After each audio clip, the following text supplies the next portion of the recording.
provar que não tem veneno, que não tem veneno não, pode provar.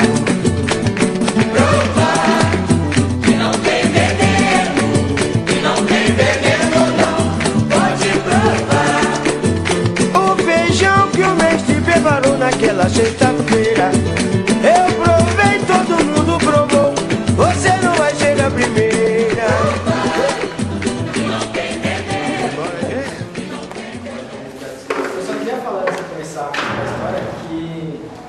Legal, assim. Estou feliz de saber assim, que vocês estão com essa iniciativa, inspirando uma experiência nossa lá. E eu fiquei pensando em várias coisas que vocês estavam falando, que o momento que a gente fez ajudou vocês a fazer uma parada, e eu ouvindo aqui o que vocês estão contando, eu acho que a gente agora tem umas coisas para levar de inspiração. De verdade mesmo, assim, muito louco, inclusive com a incubadora, né? A gente na incubadora da USP não conseguiu ainda se organizar para fazer isso. O lance de organizar a compra dos alimentos dos formadores e abater da retirada, né, da bolsa a compra, eu acho que é uma coisa bem simples, né, de fazer e facilita pra caramba. Agilizaria esse processo aí de ficar cobrando.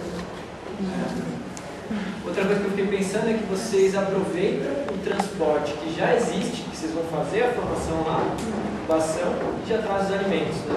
Isso daí também é uma coisa que a gente pode trabalhar dentro da incubadora, porque o transporte só para trazer os alimentos é custoso, né? Então se puder aproveitar para mais coisas, para outras experiências, eu acho que é legal.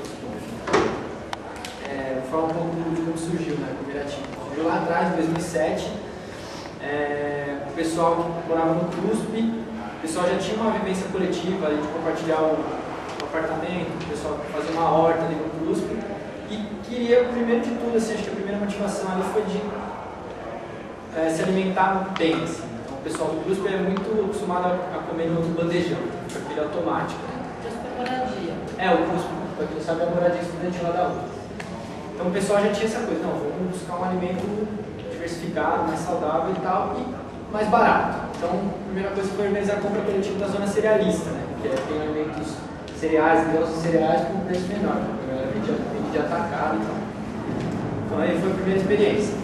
Só que o pessoal que começou nesse movimento já tinha experiência com a economia solidária, muitos já estavam bem assim, na sintonia com essa coisa da agroecologia, praticando a horta ali no CRUSP e tudo mais.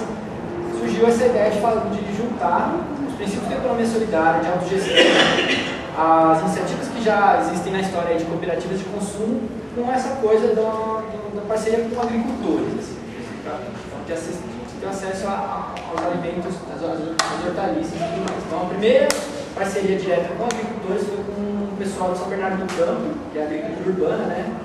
São Bernardo é no ABC, né? Ainda é o metropolitano de São Paulo.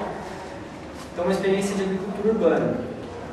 Foi uma iniciativa autônoma, os estudantes mesmo se organizando, e aí com apoio de pessoas da incubadora, né, da USP. Inclusive o primeiro espaço, né, de sede da cooperativa foi dentro da própria incubadora. Quer falar um pouquinho? Se quiser, pode ir. Aí o esquema que a galera se organizou, tinha o pessoal que ficava mais responsável por fazer o transporte, então ir lá em São Bernardo buscar os alimentos, colher pagamentos e tudo mais, então meio que se institucionalizou ali, instituiu-se a figura do gestor. E a princípio não tinha remuneração por essa figura, ia fazendo a ideia que fosse rotativo, o mais rotativo possível, para ir dividir esse trampo. Acontece que esse processo de compartilhar e distribuir essa função não foi tão simples, então tive que era mais demorado, a galera pegar a mão de fazer isso e tal. Para garantir o andamento do processo, uma coisa que estava todo mundo desbravando ali, ninguém tinha experiência nada. Manteve-se a figura do gestor e criou um sistema de remuneração para que ele pudesse fazer esse trampo e estar, sei lá, uma mínima remuneração. E aí a experiência foi ficando conhecida, muitas pessoas começaram a se aproximar e isso, as pessoas vêm com intenções diferentes, energias diferentes. Tem pessoa que vem, pô, que legal, eu quero participar disso, ver como é que é o cenário da cooperativa, participar das reuniões, conhecer agricultor, sei lá, eu quero até aprender a mexer na horta e tudo mais. Outros vêm com uma intenção, sei lá, não, eu quero consumir um alimento saudável e mais barato, quero ficar nisso. Que também é legal, estou questionando. Acontece que isso são energias diferentes, que foi na dinâmica de organização do grupo.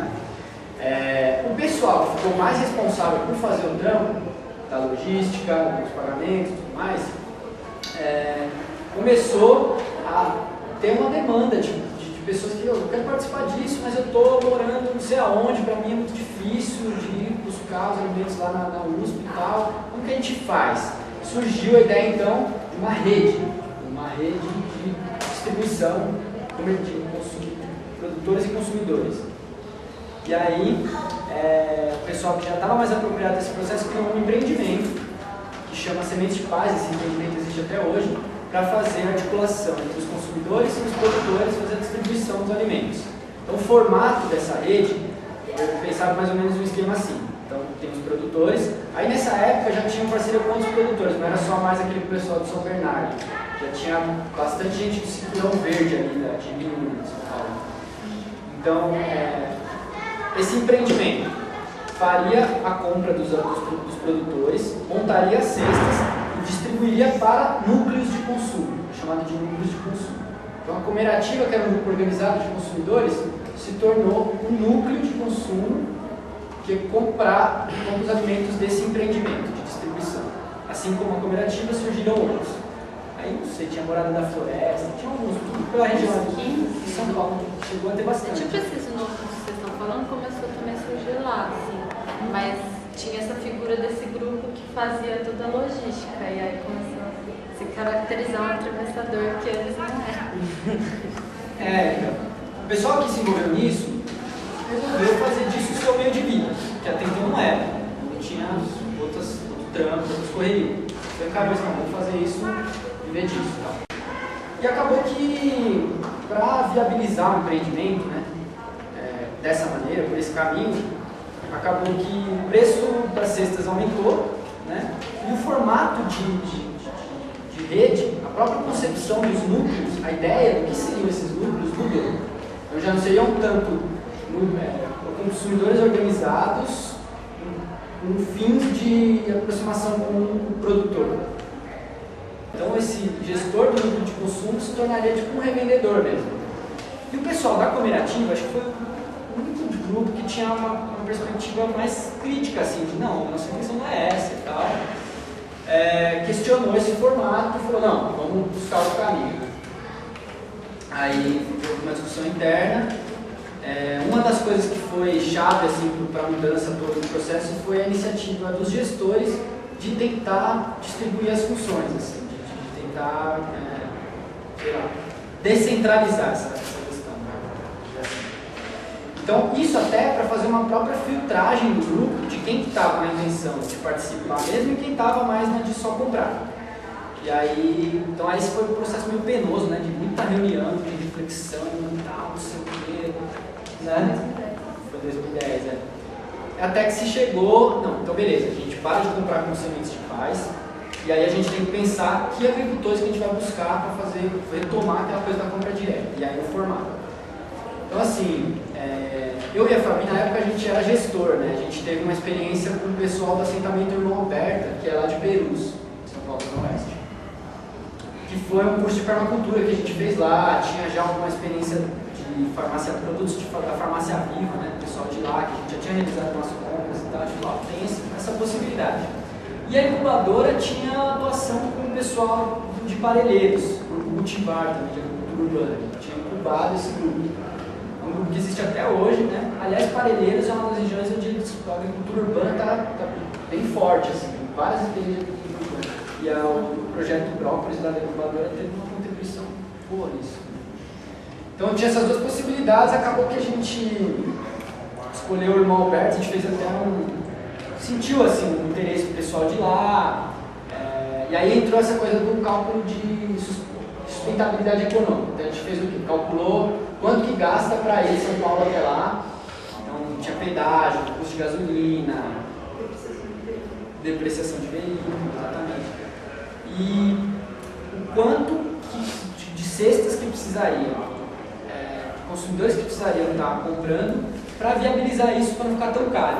Porque o lance também, isso que eu estava falando, que o lance de organizar o grupo para compra direta e calcular transporte e tudo, você tem uma coisa que é, quanto mais pessoas estão rateando, fazendo rateio, mais barato fica, né? Porque essas pessoas vão compartilhar o transporte.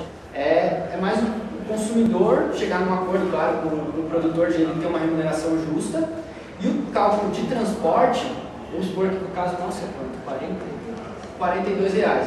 Se tiver 10 pessoas comprando, as pessoas vão 42 dividido por 10 fica R$4. Então, além do preço do produto, vai ter R$4 que essas pessoas vão pagar. Se tiver 20, vai reduzir para 2. Se tiver 40, vai ficar 50 centavos. Então, tipo, o lance do grupo organizado também permite isso. E essa coisa mesmo que é a busca maior de estar no contato direto com o agricultor. A galera cooperativa nessa época, tinha muitos que estavam com interesse mesmo de uma vivência na terra, experiência de agricultura mesmo e tal. Então o caminho que a gente tomou foi esse. O melado que a tia guardou está na compoteira. Eu provei, todo mundo provou. Você não vai ser a primeira. Que não tem veneno, que não tem veneno, não pode plantar. Eu provei e gostei.